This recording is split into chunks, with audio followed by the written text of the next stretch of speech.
Taip, sveiki prisijungę ir sveiki žiūrintis įrašą. Šiandien pasidalinsiu apie kelis dirbtinio intelekto įrankius, kurie padeda ruošiantis egzaminam.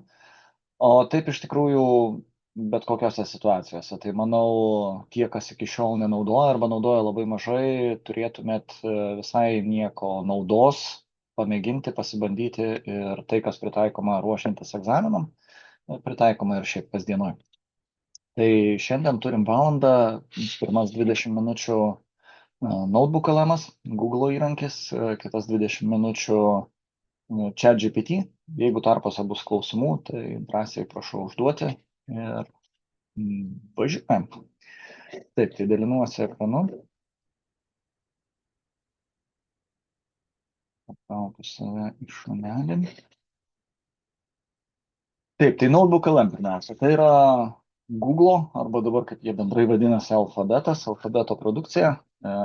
Iš esmės tai irgi yra didžiosios Large Language Model, didysis kalbos modelis, tačiau jis turi patogų labai apvalkalą būtent duomenų analizai, nagrinėjimui, agregavimui, bet ir iš tų duomenų gamybai naudingų resursų, išteklių mokymuisi. Ir tas viskas įvilkta į tokį patogų naudotojui apvalkalą. Todėl nereikia ten labai rūpintis išmaniom komandom, specialiom promptais, o galima tiesiog imti, dirbti, eksperimentuoti ir tikrai nemažai nuveiksite. Dabar esu atidaręs tiesiog jo pirmąjį langą, Notebook Google.com. Prisijungus taip reikia savo paskyros Google. Tai jeigu neturit, dėl šito įrankio tikrai verta ją susikurti. Aš naudoju mokamą Google versiją, bet Notebook LM'as yra prieinamas ir nemokamai, tai drąsiai bandykit naudokit. Taip, ir čia turime kelis užrašinės paties Google ar kitų autorių sukurtas, galima po jas panardyti, jos yra atviros. Mesgi savo reikmėm galima pabandyti susikurti savo užrašinę, aš parodysiu, kaip tas daroma, kad tiesiog funkcionalumą žinot, bet po to mes pereisim prie mano jau sukurtos užrašinės būtent egzaminų pasirašymui, kurtos mūsų HubSpot Coach'as tarptautinės bendruomenės coachingo specialistam, nariam ir demonstracijai, ir dirbsiu anglų kalba. Galima dirbti ir lietuvių kalba, bet anglų kalba vis tiek, kadangi egzaminą greičiausiai laikysit anglų kalbą, tai pasiruošimas visas vyksta irgi rekomenduotina bent jau anglų kalboje. Tai jeigu kurti naują, create new notebook, atsidaro langas, kur iš karto jūsų prašo įkelti pirmus informacijos šaltinius. Informacijos šaltiniai gali būti labai įvairūs, nuo nuorodos tik tai tiesiog iš interneto paimtos, įkraunant failus, bylas iš savo kompiuterio. Čia neatskleisti informacijos labai. Pasimkim iš čia, iš ten pat, kokį nors pavyzdžiui, Core Competences 25 metų. Tiesiog failas įdėtas, įkrautas, atsiranda šone.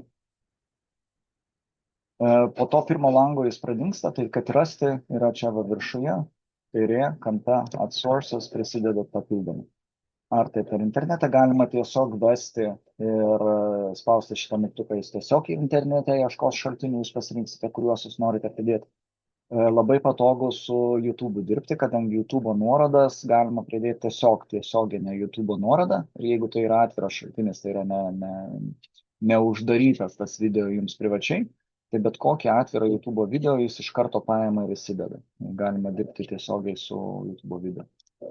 Labai patogu. Ir dabar parodant tiesiog navigaciją, čia pridedame naujus šaltinius, čia vėlgi galime ieškoti internete.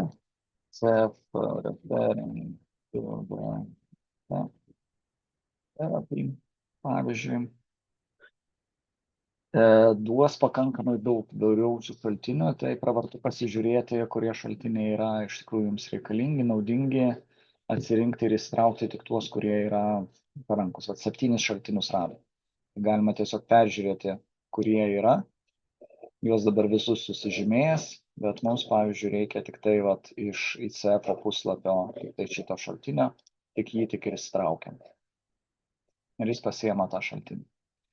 Na va, specialiai įdėjau du, kad irgi navigacijai būtų aišku, kiekvieną šaltinį galime dirbti su juo atskirai. Reiškia, galime visus pasižymėti ir tada įrankis dirba su visais šaltiniais, kuriuos įkėlėte. Jų gali būti iki 300. Nemokamai versijoje greičiausiai bus mažiau šiek tiek, bet irgi retas atvejis, kad išnaudoja. Galima konkretų vieną šaltinį pasiimti ir tik tai su juo dirbti. Čia centriniai daly yra jūsų bendravimas jau su dirbtinio intelekto pačiu modeliu. Jis gali pasakyti, kas yra tame šaltinėje, jūs galite tiesiog užklausti klausimus apie ką tai. Vėlgi eina į patį dokumentą, žiūri, skaito ir kas yra paranku, jis dirba būtent su tuo šaltiniu. Tai yra, nereikia iš visos internetų platybės, neima jau taip tada labai stipriai iš savo nuolatinės atminties, bet daugiausia dirba su tuo šaltiniu, kurį jūs jam pateikė, tai labai koncentruotai tada būtent į žiūrį. Na, jie pateikė informaciją, kas tai yra, apie ką tai yra. Vėlgi, kadangi užklausa pas mane labai plati, tai ir plačiai atsakinėja. Jeigu būčiau pasakęs apie ką tai dviem sakiniais, padarys tą patį, tik tai trumpiau 2 sakiniais. Tai kaip ir bet kuris, jeigu naudojate nors kažkurį pokalbio pagrindų veikiantį dirbtinio intelekto mechanizmą, tai jis veikia labai panašiai ir galite bendrauti šnekėtis. Aišku, užduoda lydinčiuosius klausimus, jeigu norit jo būti palydėti analizai, tai jis tą padės. Na ir dešiniai pusėje yra įrankiai. Yra jau suprogramuoti, sukurti įrankiai, kurie iš jūsų pateikto turinio, po šaltinio, sources angliškai, iš šaltinio sukuria informacinį turinį, sukuria kažkokį objektą, kuris padeda jums mokintis ir įsisavinti informaciją geriau. Jų yra pakankamai daug. Čia yra pats jų paleidimo arba sukūrimo mechanizmas, čia bus sąrašas, ką jūs gaunate jau kaip rezultatas. Tai šitoj vietoje tiesiog navigacija parodyti ir kūrimą naujo darbalaukio, naujos užrašinės, o pereisiu į jau sukurtą. Tai kur tas mūsų sukurtas? Čia mūsų sukurtas. Na va, čia yra daugiau šaltinių, bet įkelta tai, kas yra reikalinga būtent ruošiant iš ACC egzaminą. Tai etikos kodeksas, korinės kompetencijos, abu 25 metų, tai yra naujos versijos. Kandidato gidas ICF-o, pasiruošimo standartai, tai šitą, man atrodo, aš dėjau kaip demonstraciją irgi papildomai, tai jau galėsim nenaudot. PCC markeriai sudėti, irgi kaip demonstracija, kad galim pridėti papildomus failus ir papildomą informaciją. Nukreipimas kliento į terapiją dokumentas ir irgi analizai paimtas atskiras dokumentas 26 metų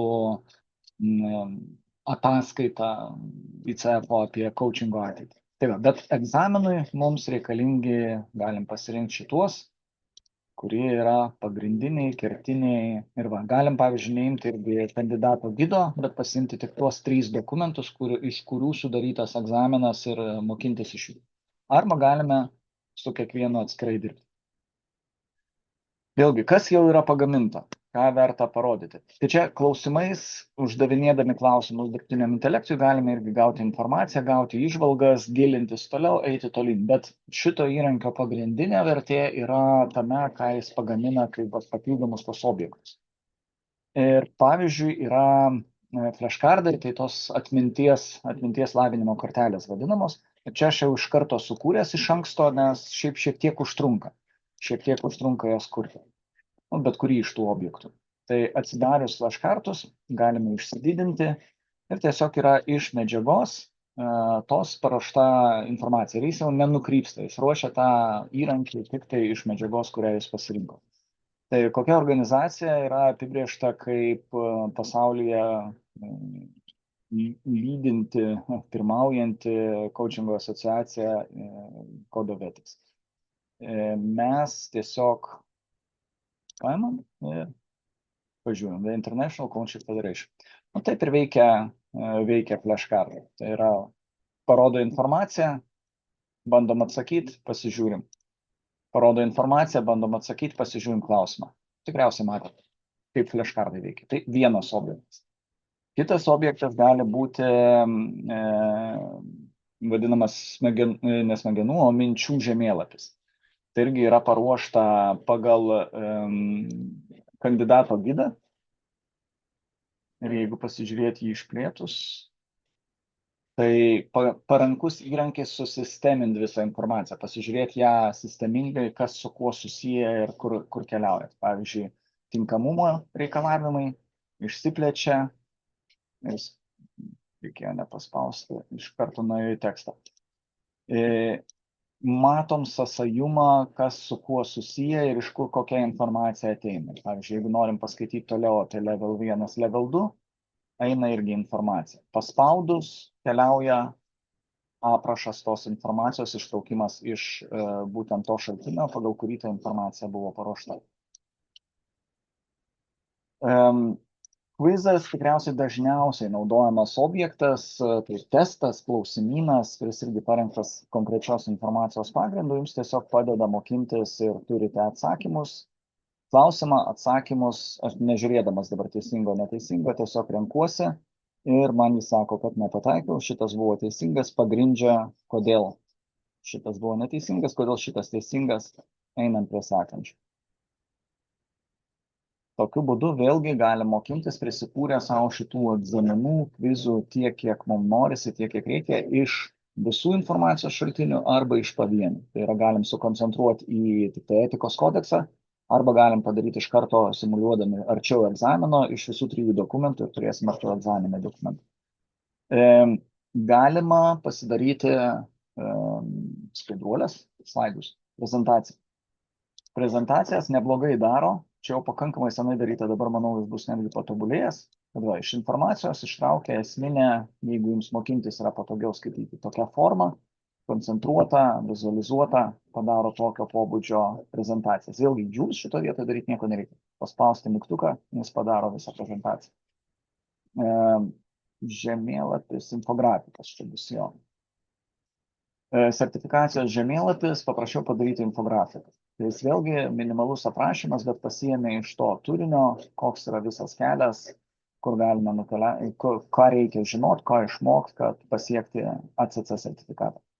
Dabar tų vizualizacijų, tokių infografikų matote greičiausiai socialinių medijų gana daug, nes daug kas naudoja tiesiog vizualizacijų generavimui, kūrimui šitą įrankį per infografikus. Na va, ir daugiau yra.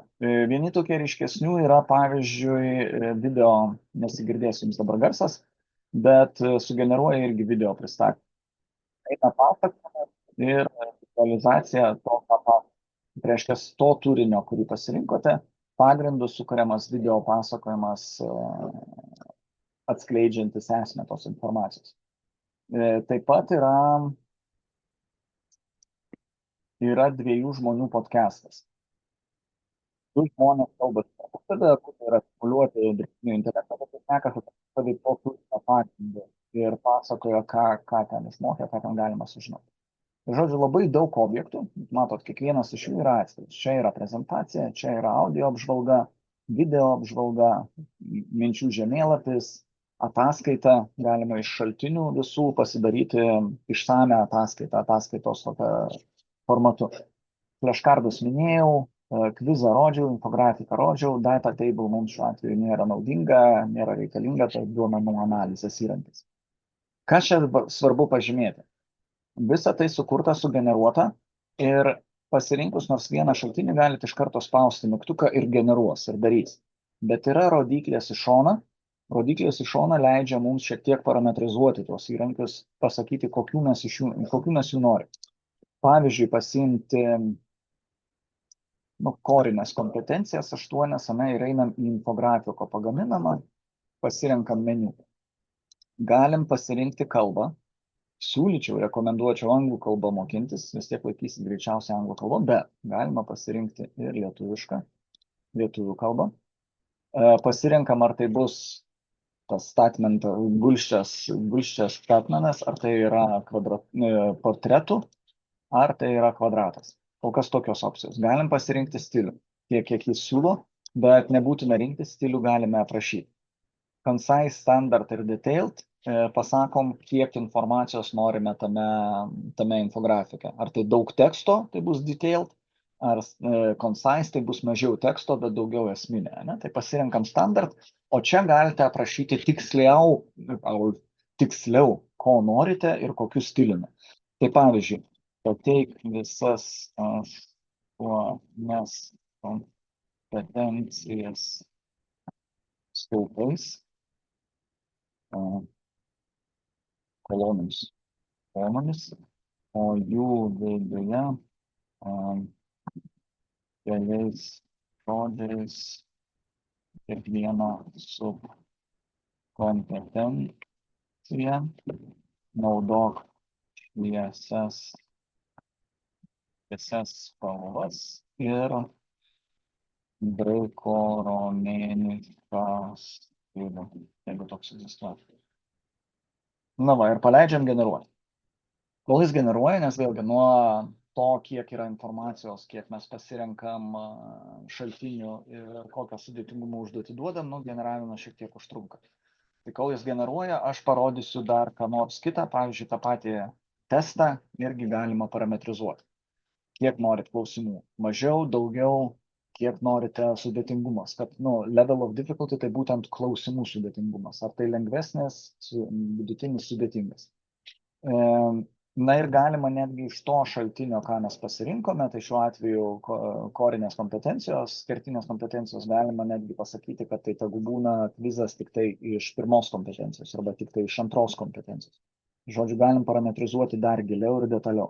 Spaudžiam generuoti ir jis irgi po kažkiek laiko susigeneravęs, kai nustojo suktis šitos rodiklytės, jis atsiranda čia nais. Pravartu būtų pakeisti pavadinimą, bet kažkodėl šitoj pusėje to neleidžia daryti. Keista, bet neleidžia. Tai va, ką dar? Kvizą, flashcardus. Flashcardus irgi daugiau mažiau, sudėtingumas labai panašiai kaip į testą. Proto žemėlapį irgi pasirenkam temas. Video pasakojime galime pasirinkti irgi, koks yra formatas. Ar tai yra pristatymas, ar tai yra paaiškinamasis video, galbūt į meniškumą labiau linkęs ir vėlgi papasakojam daugiau, šnekamąją kalbą, tiesiog papasakojam, ko mes tame video galbūt norim į kažką atkreipti daugiau dėmesio, kad būtų paimta. Taip pat galim parametrizuoti ir audio, irgi vėlgi kokio pobūdžio tai bus audio, nes tada pagal šitą pasirinkimą jie ir koncentruoja, dirbtinis intelektas sugeneruoja tokio pobūdžio informaciją iš to šaltinio, ką jūs pasirenkate. Ir čia jau smagu matyti, kad netgi audio apžvalgoje galime turėti lietuvių kalbą. Labai įdomu. Deep dive, grace, skaityjų, debate, brief, lietuvių. Greitas paaiškinimas.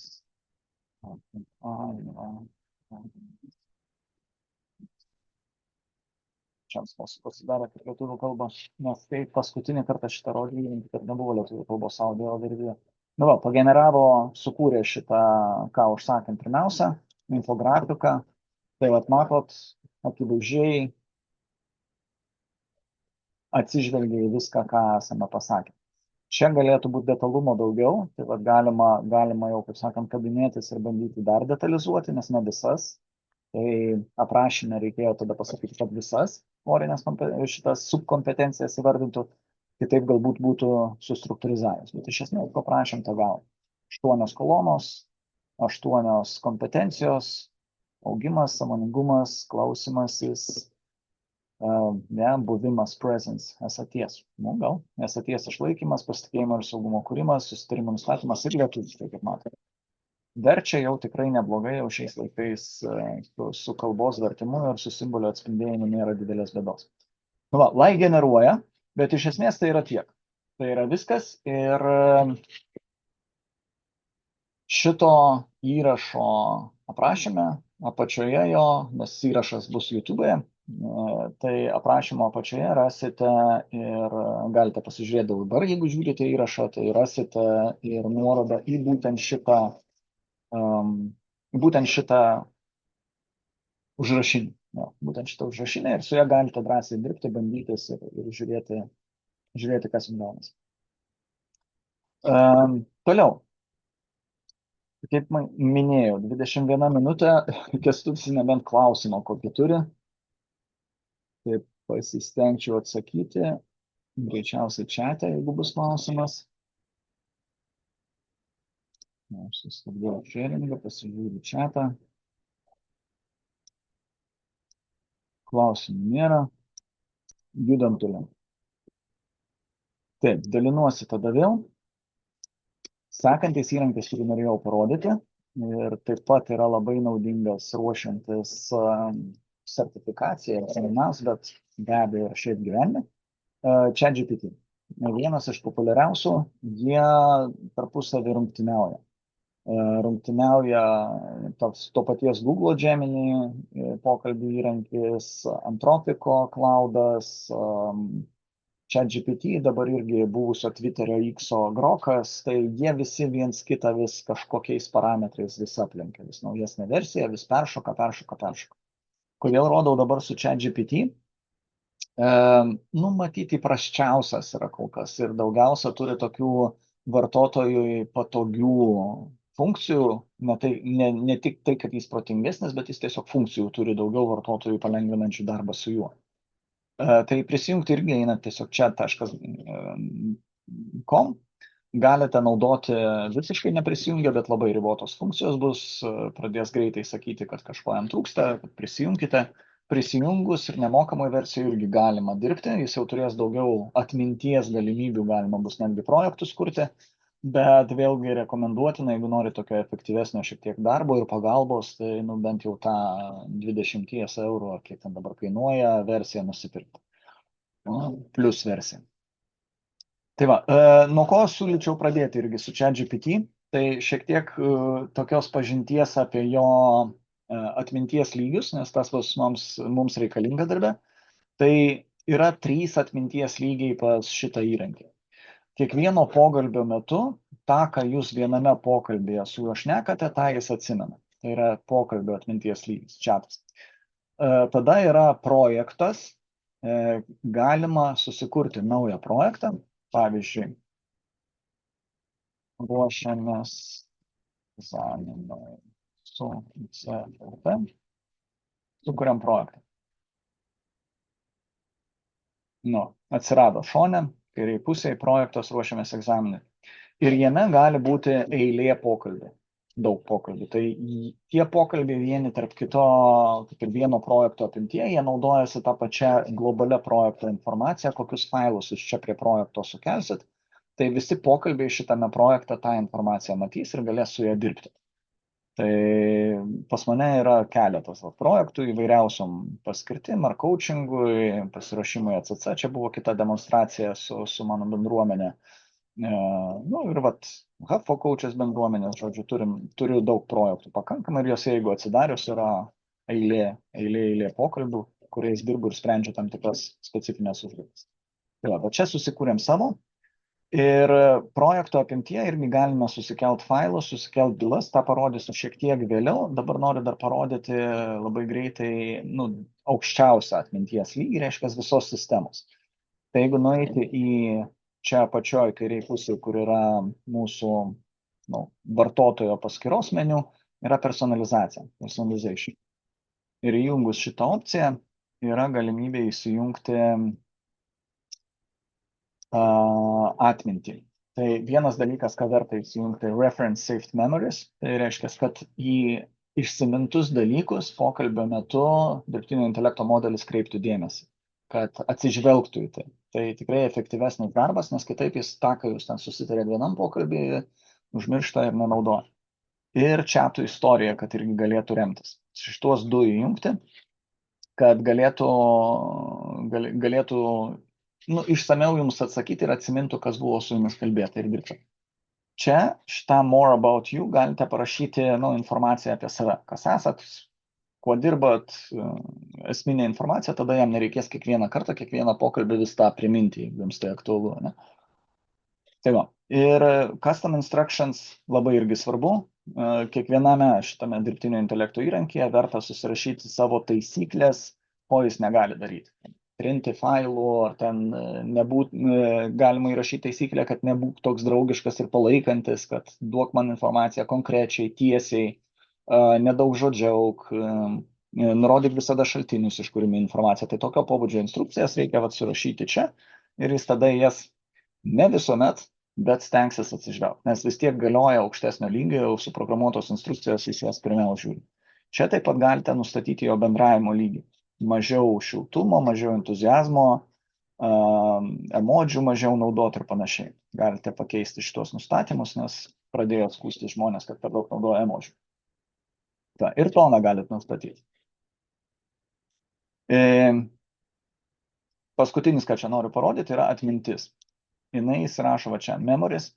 Tai bet ką pokalbio metu jūs jam pasakysite atsiminktai arba įsirašyk į ilgalaikę atmintį, jis kaip objektą, kaip tokį atskirą bloką paims, suformuos ir rašys. Ir jie kaupiasi. Tai kiekvieną kartą, kai jis kažką įsirašo, ten matosi ženkliukas, kad updating memory, šitie dalykai čia kaupiasi ir šita vieta yra ribota. Todėl karts nuo karto čia verta prasivalyti. Tiesiog ateiti ir išsivalyti tai, kas jau yra neaktualu.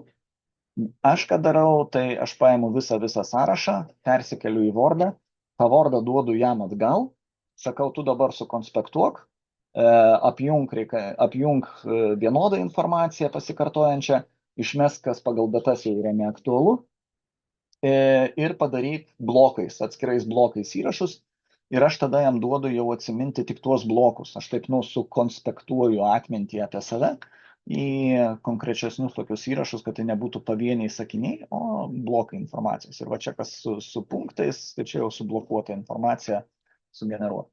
Tai šitą verta atsiminti, kad reikia valdyti, nes po to jinai užsikemša ir pradeda sakyti, kad informacija užsipildžiusi susitvarkyti. Tai 3 lygiai informacijos, reiškia pokalbio, projekto ir globali visos sistemos. Ir eikime prie pasiruošimo egzaminų. Tai galime pradėti ruoštis, pavyzdžiui, turėti pokalbį, kuriame pokalbyje ruošimės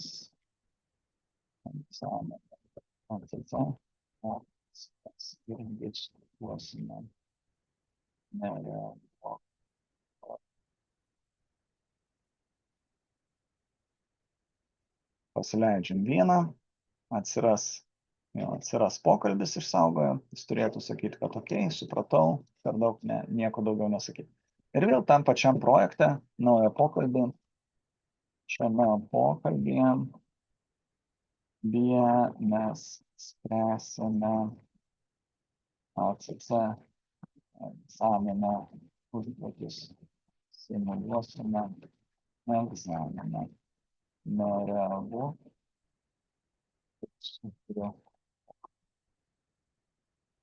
Turime 2 pokalbius. Kodėl sakau jam nereaguok, nes jis būtų iš karto pradėjęs siūlyti, ten padarykime tą, aš tau galiu paruošti, jisgi pagalbininkas, tai jis būtų iš karto puolęs padėdinėti. Ir čia galima būtų pradėti iš karto dirbti. Iš principo jie turi ilgalaikę atmintį savo, tai ant tų duomenų, ant kurių mokiniuosi, jie turi ir ICF visą informaciją ir taip toliau, bet geriau tą valdyti. Žinot tikrai, kad mes jam davėm tai, ko reikia. Tai pavyzdžiui, šitam projekte yra pokalbiai ir yra šaltiniai, sources, panašiai kaip Notebook.lm, kur rodžiau. Čia šaltinius irgi įdedam paprastuoju būdu, galim tiesiog užtempti ir mesti, galima pasirinkti mygtuką, tada naviguos mums per Explorer, bet aš esu kadangi atsidaręs, tai duodu jam iš karto visus failus reikiamus, tai duodu tos pačius, ką mes matėm Notebook.lm. Svarbus šitas failas exam sample questions. Tai yra to paties ICF-o, nieko kito, paduotas pavyzdiniai egzamino klausimai ACC ir aš juos įdedu čia tam, kad jis turėtų stiliaus nuorodą. Kokiu stilium, kokia šnekta tuos egzaminų klausimus mums ruošti ir generuoti. Tai va. Susikuriam visą medžiagą, susikeliam, baigia šitas pjūstis, viskas. Turim visą medžiagą. Einam į chatus ir egzamino pasiruošimas. Pirmą dalyką, ką pasitikrinam, ar matai projekto failuose medžiagą. iš karto searching žiūri projekto medžiagą. Na ir patvirtino taip, turi visus dokumentus, netgi yra jau jos perskaitęs, kas juose yra, išsitraukia. Medžiagos pakanka rimtam ruošimis. Vėlgi, galima imti ir dirbti, diskutuoti su juo, klausinėti, nusistatinėti taisyklės su juo eigoje. Pravartu turėti tam tikrą taisyklių rinkinį. Aš esu su jo pagalba paruošęs rinkinį, kurį rekomenduočiau irgi įsidėti, susiparametrizuoti jį iš karto. Tai yra šitam pokalbiui, šitam tokiam mini agentui, čia dar ne agentas, mes neįsime tuos technologinius dalykus, čia tiesiog pokalbis, bet jį galima irgi sutinkinti pagal jūsų veiklos norą. Pavyzdžiui, role definitions nustatom, kas bus šitame pokalbėje ChatGPT.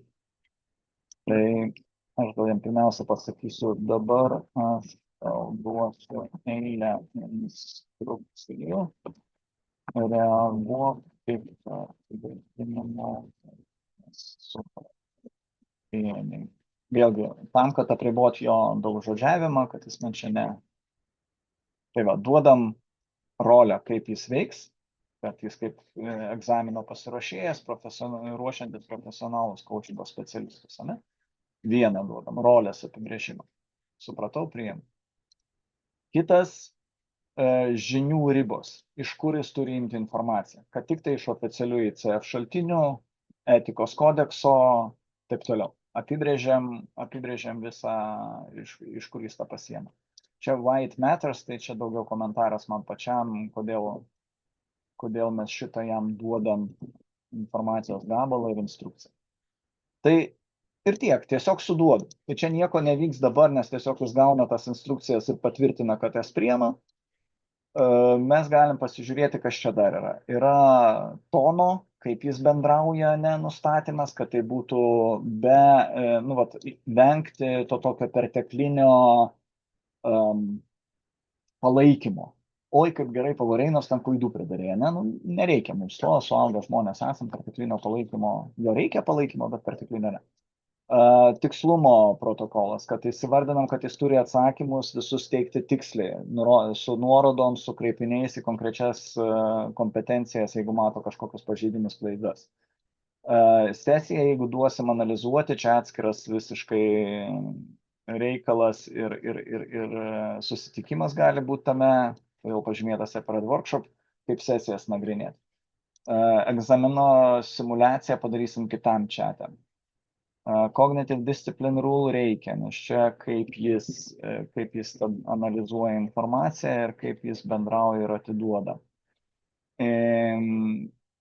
Intervencijos labai geras dalykas. Jis turi, jeigu mūsų pokalbio eigoje jis pamato, kur mes nusižengiam coachingo sampratom, einam į konsultavimą, mentorystę, jis turi tą įvardinti. Augimo arba ugdymosi, mokymosi fokusas, tai kad jis turi vėlgi atkreipdėmėsi daugiau į mūsų kompetencijų vystymą, augimą ar kompetencijų vystymąsi. Escalation rule, kad irgi nukreipia, kur daugiau reikia informacijos, ar kažko jam trūksta, tai jis turi apie tai pasisakyti. Sukonfiguravom. Sukonfiguravom tam, kad galėtume su juo iš principo dar ne egzamino spręsti, bet kalbėtis, diskutuoti kompetencijų, etikos kodekso pagrindų ir taip toliau. Jis turi dabar informaciją, kaip jam elgtis, kaip jam su mumis bendrauti, į ką atkreipti dėmesį, kaip mums padėti augti kompetencijose ir supratimuose ICF-o kelyje link ACC. Tai pavyzdžiui, pakalbėtume apie kodeksą. Galvoju apie situaciją, kai mano užsakovas yra įmonė, o coachino įmonės darbuotoja ir jis sprendžiasi sesijoje asmeninį klausimą. Padėk geriau suvokti, kaip šią situaciją mato.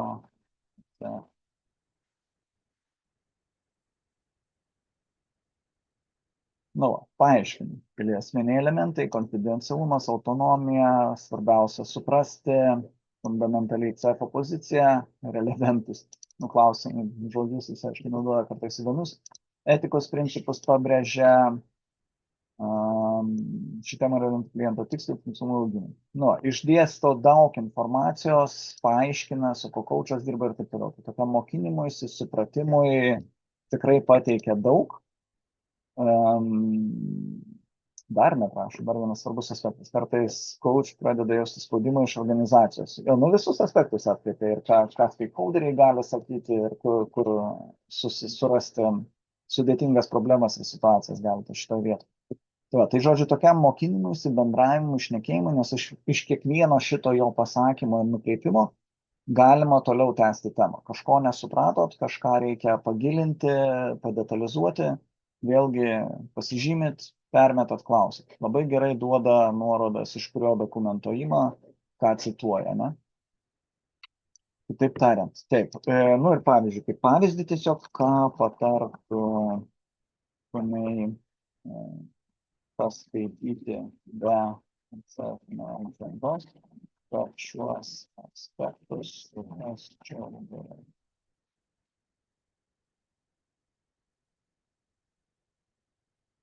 Remembering, sporakatas literature. Bando prisiminti. Čia jau jungia sudėtingesnį mąstymą, paieškoja matyti ir internete ir duoda ką skaityti.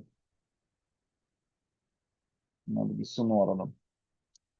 Na va, tai žodžiu, čia gylio, tiek kiek jūs jo pageidausit, tiek jis jums savo duos, galite nerti pakankamai giliai.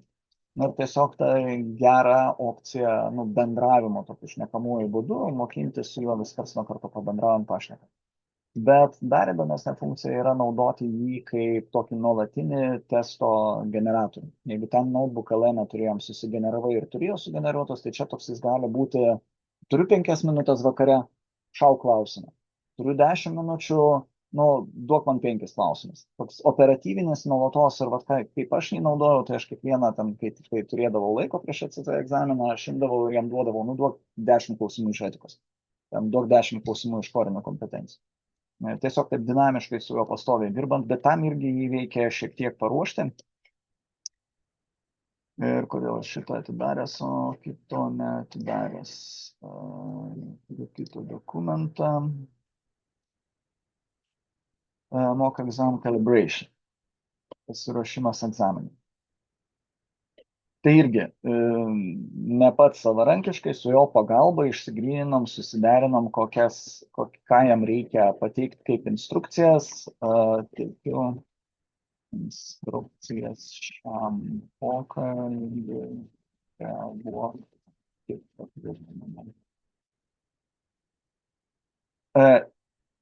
Neįsiu per visas, dabar nedetalizuosiu, bet instrukcijos yra paruoštos būtent tam, kad jis efektyviai dirbtų kaip testų generatorius. Tai čia kalbama yra ir apie tai, kaip testą formatuoti, kaip duoti atsakymą geras, blogas atsakymas. Tai vėlgi šitą esant poreikiu, jeigu norėsite iki tokio gylio naudoti, žinot, kur mane susirasti, pasidalinsiu šituo dokumentu ir prašom sveikatą naudotis. Taip. Atiduodu jam tiesiog visą instrukciją, negaišindamas jūsų laiko. Surinkom. Darbo pagrindas, viską išsiaiškino, surinko instrukcijas, visas turi gavo. Tai ir ką nors pabandyti. Duokime, turiu 5 minutes, duokime vidutinio sudėtingumo testą. Iš korinių kompetencijų. 5 klausimus. Čia jau galit, kiek norit. Norit 10, norit 30, norit, galit jau pasiruošę pasakyti simuliuojant visą egzaminą, duok ten 30 klausimų bloką, po to duok 30 klausimų bloką iš viso turinio, kas bus egzaminai. Ir irgi pageneruos jums visą šitą informaciją. Gali būti nepatogu skaityti, tai netgi prašyti galima etapais. Paruoškim, spręsim 30 klausimų, bet duok po 5, kad skolint nereikėtų daug. persisupinėt. Ir viskas, turim klausimą, turim situaciją, turim atsakymų variantus ir atsakinėti yra labai paprasta. Ten imam 1A, 2B, 3C, 4 dėl A ir 5 koks nors tegu būna, 5 koks nors būna tegu dėl C. Viskas pateikiam atsakymus, nes nereikia jų kažkaip pagrysti ir taip toliau, jis po to pasako. Ir visai neblogai, aš kaip atsitiktiniu būdu beveik visus pataikiau. Ką jis duos? Jis duos įvertinimą, kur mato kažkokius jūsų patternus, kur mato, kur stipriosios pusės, kur galbūt trūksta informacijos, reikėtų paskaityti, pasigilinti. Tai tą verta atkreipti dėmesį, jis tiesiog nukreipia jūs šiek tiek, kur reikėtų mokytis daugiau, o kur jau galima drąsiau eiti šiek tiek. Vėlgi šitą galima gilinti. Šitą informaciją gavus, eiti pas tą patį pokalbį ir žiūrėk, iš testo gavau tokią informaciją, tai patark, į kokius aspektus dabar labiau atkreipti dėmesį, arba kurias dalis iš dokumentų paskaityti. Tai va, ir tada paaiškina kiekvieno klausimo, koks pasirinktas variantas, kuris geras ir kodėl jis geras, kodėl jis blogas ir susiję su kompetencijom, kokias kompetencijas tai paliečia. Paaiškina, kodėl buvo blogai atsakyti ir taip toliau. Tai va tokią struktūrą sukonfiguravus galima drąsiai imti ir dirbti. Ta patį jūs gaunat kaip ir iš Notebook.lm, bet ten jau sugeneruoja ir turite komplektą, o čia galite žaisti tiesiog duok 5, duok 3 ir kas kiekvieną kartą atsiradus laiko tiesiog įeiti ir paleisti ir su juo bendrauti, knibėtis ir kurti šitos testus. Viskas, iš esmės, tokie įrankiai. Pasakoju apie tai, kaip ruoštis egzaminui su juo ACC, bet vėlgi, jeigu įkrovus ne į SEFO medžiagą, bet kokią kitą medžiagą, ar vaikams, ar patiems, mokintis tikrai patogu. Ir Kęstučio matau komentarą. Verta paminėti, kad Notebook.lm dirba tik su tekstais kaip žaliava. Iš video pasiima transkripciją. Puslapis prastai ima, geriau įsidiegti priedą, kad išsaugoti PDF, o tada sukelti. Labai teisingai, Kęstuti, taip, jis dirba su tekstais, priima jis ir audio failus, bet jis juos irgi paverčia transkripcijom. Ta prasme, galima įdėti kaip šaltinį audio failą. Tai jeigu mes turime dabar Zoom'o transliaciją, pokalbį, Zoom'as man išsaugos ir video, ir atskirai audio. Ką aš padarysiu? Aš audio failą dėsiu tiesiai į Notebook.lm, visą audio failą. Ir jau jo pagrindu, to failo pagrindu galima bus dirbti. Ir taip, jis jo neklauso, jis tiesiog audio paverčia į transkripciją, bet įdėti galima patiems netranskribuojant, kas yra labai patogu. Faktas, Notebook.lm tuo ir geras, kad jis su tokiais objektais dirba. Tekstas, Wordas, PDF'as, tinklalapis nelabai gerai, geriau išsisaugot ir audio failą. Tai netgi jeigu jūs YouTube'o keliate nuorodą, tai iš tikrųjų, ką jis padaro, jis priema kaip YouTube'o nuorodą, bet viduje jis nukreipia save į transkripciją. Tai kas tai visiškai teisingai. Tai tiek tikriausiai tada. Tada tiek. Ačiū buvusiems, ačiū žiūrintiems ir žiūrėjusiems. Dalinkitės su kolegom. Šitas video yra, jeigu jau jis įrado, tai jis yra YouTube'o mūsų ICF LT kanale, taip pavadinkim. Tai jeigu turite kolegas, kam aktualu ruoštis ACC egzaminui, drąsiai dalinkitės, tai vieša informacija, prieinama visiems. Ir sėkmės besiruošiant ir sėkmės egzaminuose. Dėkui jums uždėmesi.